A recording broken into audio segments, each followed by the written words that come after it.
UICC cards lock you into one MNO profile, making global flexibility a challenge.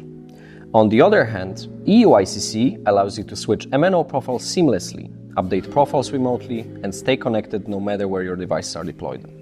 Hi, I'm Jakub, and today we will be exploring two terms that, although they sound quite similar, couldn't be more different. I'm talking about UICC and eUICC.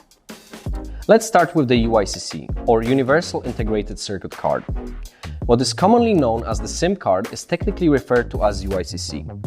UICC is the physical card itself, while SIM, or Subscriber Identity Module, is the application that runs on it.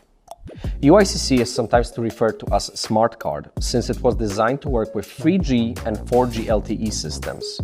This smart card can be used for several different applications. However, most prominently, it fulfills the role of a SIM card in our mobile phones. It has traditionally been associated with less flexibility due to a single operator profile. However, providers like Onomondo leverage UICC SIMs to connect to a single network with global access.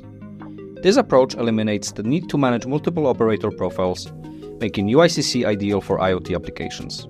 Now, let's talk about the eUICC, or Embedded Universal Integrated Circuit Card. eUICC is a combination of hardware and software.